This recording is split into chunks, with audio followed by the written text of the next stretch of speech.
Hello and welcome back to Lyre. This is going to be episode 2, and we just left off with meeting Lyre and Leif, and Lyre was asking about our background, so we'll see where this goes from now. Let me go ahead and load up our save file.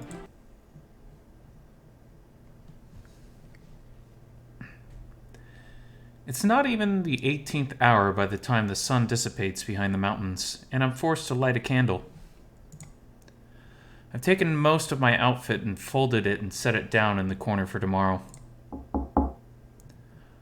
Lyre is reclined in one of the chairs, telling me about when he was a squire, when there's a knock at the door. His ears perk up and sniffs at the air. I thought I smelled food. Really? Because all I can smell is wine. He stumbles getting up, yet confidently walks over to the door. Though he tries to hide it, he's a bit tipsy. He opens it and greets the server. A cart is pushed in and Lyre steps back. The cart is filled to the brim with all different types of food. I see roasted duck, cooked fish, all laid on greens surrounded by vegetables. I recognize these delicacies due to them being abundant where I'm from. There's some bread and cheese, and a weird sauce in a bowl off to the side. On a side tray, there's a fresh bottle of wine with what looks to be a piece of mint. Thank you, I call out to the server standing in the doorway. He nods in acknowledgement and leaves. Lyre stands there for a moment before adjusting his cape. Well, enjoy your meal. He makes to leave the room, but I speak up. Oh, you're not going to join me? He pauses for a moment and turns to answer. That's very generous of you, but I'll just go eat in my quarters later. Besides, I've already rated you of your wine, and I have stuff that I need to do. I'm sad that I have to see him go, but he also looks a bit conflicted. I don't think that I can be alone right now. I need some company after everything that's happened. Oh, come on. I insist. Besides, this is way too much food, even for someone who hasn't had a proper meal in days. He turns away from the door before closing it with a smile on his face. Well, if it's okay with you, then guess I'll stay. He walks back over to one of the chairs and sits down. I take a bunch of the food and put it on my plate. The fish looks really good, so I grab some of that first. There's a piece of parchment placed in the center of the tray. I pick up the note and read it. Enjoy. R. Maybe that's the chef? Once I'm done, Lyre begins filling up his plate. He takes quite a bit of it, and most of the duck is gone by the time he's done plating his food. I thought I was taking a lot. He flops into his chair and starts to eat. After a few minutes of somewhat quiet eating, he continues his story. Anyway, I was a squire for Lord Byrne up until the age of 19. Then I was made an anointed knight by the king. Wow, that's a really young age to become a knight. And now you're captain? Yup. How old are you now? 22. You're the captain of the guard, and you're only 22? I blurt this out before immediately regretting it. I'm only just about to turn 20, and I'm already being sent far away on diplomatic missions, so I guess I shouldn't be talking. But still, most people aren't even knighted until they're 21. Believe me, I was just as surprised as you are. But a captain usually has a next in line selected in case they die. When Sir Runner died, he had me chosen as his successor. Everyone said that he was grooming me for command, but I didn't really suspect it. The king was pleased with this, though, so I didn't question it. He takes a grape, pops it in his mouth, and chews it with a distant look on his face. Did you not want to be captain? He stops chewing for a moment, then keeps going. It's something that I wanted, but it just happened so fast. Yeah, I understand. It must be stressful being put in a position like that so fast. Well, I'm sure you're doing a good job. I hope so. He takes another drink from his cup. I take another bite from my fish.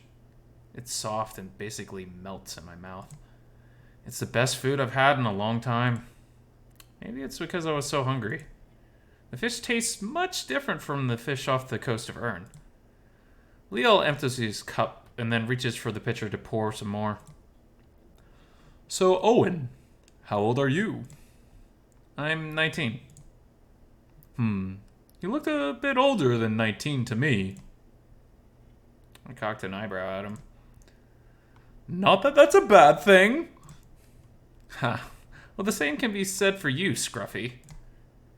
I jokingly drag my finger across my right eye, hinting at its scar. Huh. I guess so. He reaches up and rubs a paw over his eye while chuckling. How did you get it? If you don't mind me asking. He contemplates for a moment, then pours more wine. I'll tell you that story someday. And I'd need a lot more wine than this. He lifts the bottle and sloshes it around slightly. His speech is a bit slurred due to the drunk state he's in. He takes a big drink from his cup and lowers it with a satisfied exhale. It must be interesting. That's one way to describe it. He picks up his empty plate and sets it on the tray.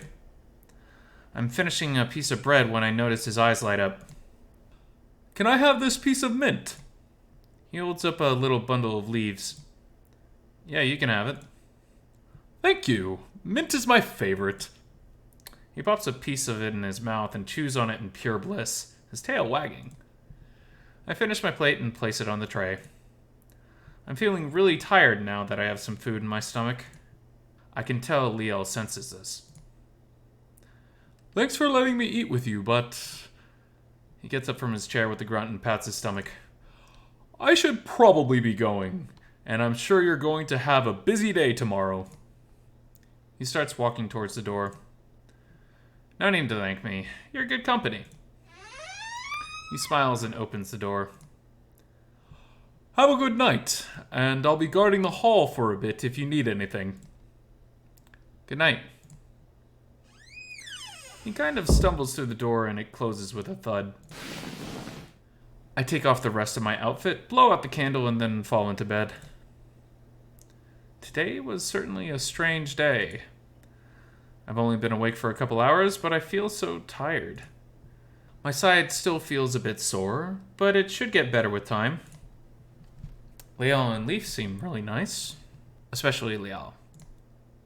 I'm glad that I was in their care while I was out. I can't help but be excited to meet the king tomorrow. It may sound boring, but I'm actually looking forward to my job. The wine gets to me and I slowly drift off. Chapter 2, Day 2. My eyelids feel dry and burn at the corners. I lay there motionless, not because I can't move, but because I don't want to. I feel so exhausted. The lower halves of my arms and legs feel like stone pillars. I slowly collect myself as I wake up. Sometimes when I'm waking up, it takes me a minute to realize that I even exist. I have to steadily become aware of my surroundings. I groggily open my eyes. It's still night? I look out the moonlit window and scan the room, adjusting my eyes. That would make sense considering how much sleep I've already gotten. I raise myself from my reclined position. Halfway to a sitting position, I feel a tug at my throat. It feels like a smooth rope is tied around my neck. It pulls me back with a hard jolt. I feel a burning substance lurch down my throat. It's acidic and has an awful taste to it. What's happening? I struggle in the grasp, but it appears pointless. There's a harder tug as the rope pulls me deeper into the bed. I feel the burning liquid pour down my throat faster now as my upper body sinks into the covers. I try to scream out for Lal, hoping that he's in the hall still. I see shadows cast through the crack under the door. It looks like someone is on the other side of it, standing in front of it. I hear a breath in my right ear. live. I jolt awake, my eyes wide open, breathing hard as my chest heaves up and down. The early morning light is pouring through the window, casting a pink hue on the bricks. I fucking hate nightmares. They're even scarier when they make sense. It's much different when they consist of preposterous scenarios that could never even happen. Nightmares like the one I just had are the ones that linger in my head for a while after they happen. I really gotta stop drinking before bed. I rustle out of bed and get to my feet. The ground is still a bit cold. I should probably ask if they could have a rug brought up. I walk across the room, my bare feet lightly padding against the cool ground, sending a fresh feeling throughout my body. The stress from that vivid nightmare is slowly fading away as I lightly move towards the window. Once I reach it, I press my hand to the cold glass and look outside. There isn't much to see from this side of the castle, just some mountains and the sky. I wish I had a view of the town. I stare out at the mountains and the way they cascade down from the skies like great stone blankets covered in grass. The trees are slowly losing their leaves as winter approaches. I hear the door open and some shuffling. I turn around and see Leif standing in the doorway carrying a tray with food. I see some meat and cheese and some bread with a cream spread. It all looks really good, and I am a bit hungry. I thought that I would bring you breakfast up, since I wanted to give you some of this. He nudges the corner of the tray where a small bottle shakes around. You seem to be doing fine right now, but just in case you feel any pain, you should take a spoonful of this. I rub my side and I don't really feel any discomfort. It feels a bit sore, though. Thank you. That's no problem. He sets the tray down on a small table next to my bed. After fiddling with one of the bottles, he turns and looks my direction. His gaze meets my side, and he tilts his head in curiosity. You're healing very fast. I rub at my side and shrug. Humans do that. You said it yourself. I did? I decide to change the subject. How often do you wear that thing? I say, lightly pointing to his mask. I find that it's very useful in my profession. He holds his hands together down by his waist as he idly pats his clawed foot against the ground. Has anyone even seen your face? He looks down with a sigh of defeat and then brings his gloved hands up behind his head. I see him start to fiddle with the leather latch on the back. He pulls the mask off, tossing it on the bed. He then takes his hat off and looks up at me. He looks like a raven, which I find ironic. His little beady green eyes stare up at me. Without the mask, he looks a lot more approachable. Satisfied? He says in a curious, slightly annoyed tone. Perfectly. I say back with some satisfaction. He goes to put his mask back on while averting his gaze. I feel a lot better with you poking and prodding me now that I know what you look like. I honestly didn't care that much, but I didn't want him to think that he could get away with that on every patient. Well, I'm glad I could make you feel a bit more comfortable. He steps over to the door and opens it. If you have any questions, just ask me or anyone around the castle. Where's Leif? Leif pauses for a moment, leaning its head out the doorway to quickly stare down the hall. At this time of morning, he could be anywhere. I wonder if he's still sleeping. One would hope that he didn't stay out in the halls all night. I think of any other questions I might have. I could really use a bath. I feel very unclean. Where is the bathing room? If you head left, it's at the very end of the hallway, behind the wooden door painted white. Left, wooden door painted white. Got it. Thank you. You're very welcome. Have a nice day. With that, he leaves through the doorway and I'm left alone again. I'm glad that I managed to get him to take off that mask.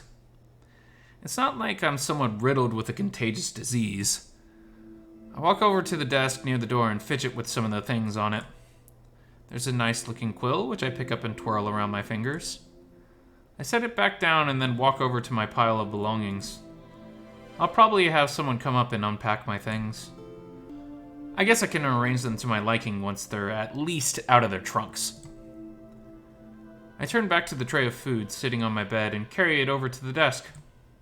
I sit down in the chair and scoot it forward. It's very comfortable, and the desk is also at the perfect height. I go through the food pretty quickly as I stare out the window at the clouds moving by.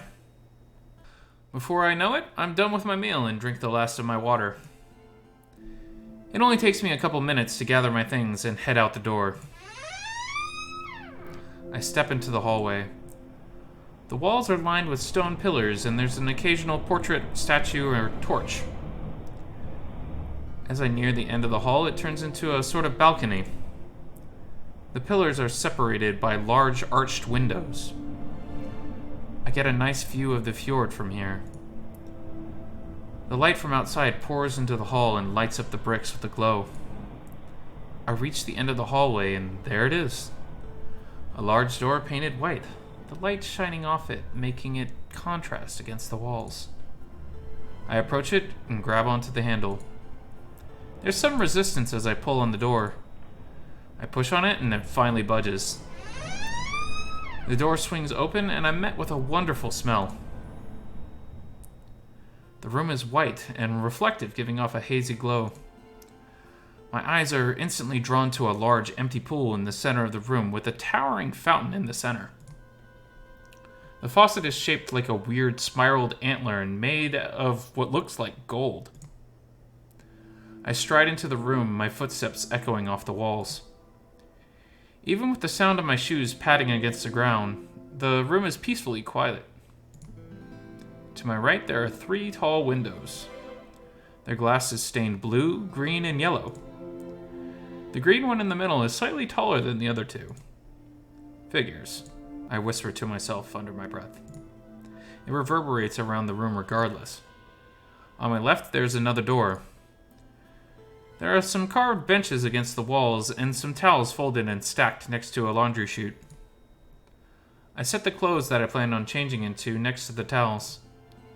I turn to look at the pool, circling around the edge, examining the fountain, trying to figure it out. After another quick scan of the room, I see some levers against the wall in the corner. Walking up to them, I see they have different colored handles, and I figured this is the contraption to get the water flowing. One of the handles says water, another says mineral water, one says salt. Each handle has a different type of bathwater, and some have soaps labeled on them. I don't really know which to choose, so I decide to have some fun and just pull all the levers. There's a rumbling in the walls that travels through the floors and pipes snaking around under my feet. Water starts to funnel out of the prongs in the antler, arching through the air and pooling into the bowl in the center. The water is different colors, probably due to being mixed with so many different kinds of soaps and other bath products.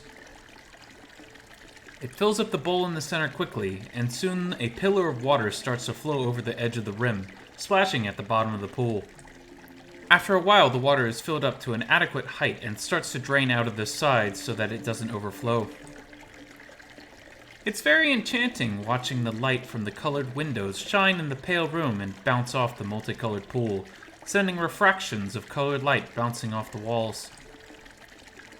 I look up and see a large owl statue shelved into the wall, its wings spread out, fanning across the ceiling. I walk over to the bench next to the laundry chute and start to strip. Once my dirty clothes are off, I lay them in a pile on the bench and walk over to the large tub, my bare feet cold on the floor. The thick floral scent that I was hit with when I first entered the bathing room has gotten stronger now that the tub is being churned with different oils and soaps. Large bubbles are forming on the surface, and they're all sorts of beautiful colors. I sit near the edge and slowly lower my foot past the bubbles and into the water. At first, the water feels cold, but as my nerves register the feeling, I feel a warm sensation around my foot. I ease myself into the water, and a warm feeling envelops my body as I lean against the wall of the pool with my back to the entrance. The water is thick with fragrance and feels amazing on my skin. I dunk my head under the water, closing my eyes as I quickly wet my hair. I bring my head back out of the water, feeling refreshed and rejuvenated.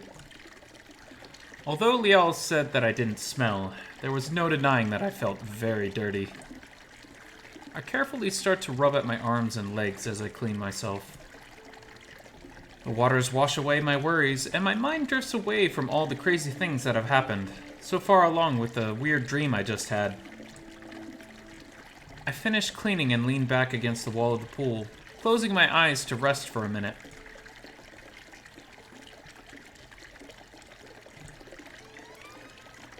I only have my eyes closed for about 10 seconds before I hear the door to my left open. Oh god. Leo steps into the room, sliding through the half-open doorway, and stops in his tracks when he sees me. Oi! He shakes his head, as if clearing his mind, and then takes a few steps forward, averting his gaze. Didn't know anyone would be in here. He walks to the edge of the pool across from me and starts to get in. I look like a fool, sitting in the water with a dumbstruck look on my face. I try to keep my eyes on his face, but they fall to the one place I knew they would. I can't help but glance at his manhood as it sits there between his legs in full view. It's quite large, and I gather my thoughts and respond. I needed a bath. I bring my arms in and slink into the water.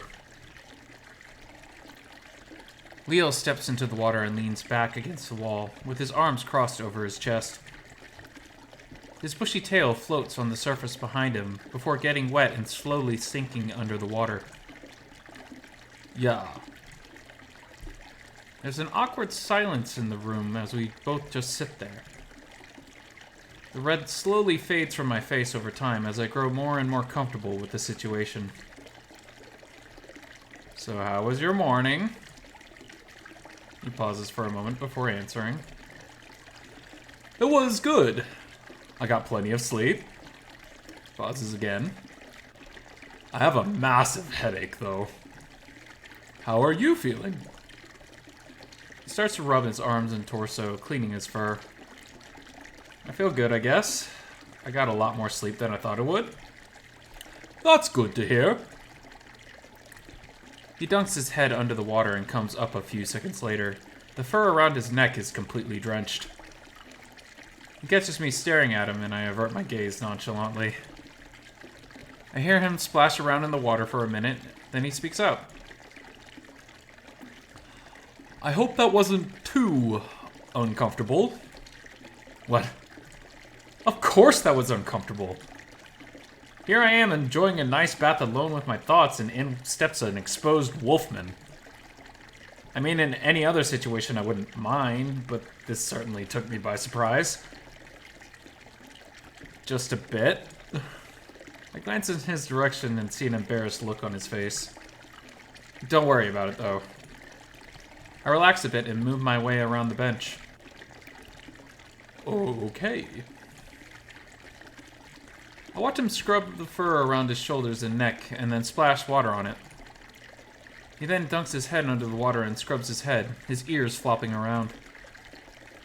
I just sit there and stare for a bit, then avert my eyes to the surface of the water in front of me, staring at my reflection. The silence goes on for some time, and we sit there for about 3 minutes. Leo's eyes are closed as he leans back against the edge of the pool. And after a while, I hear him snort. Owen? Yeah? You added too much soap. He snickers at this. Sorry, I thought I would have fun with it.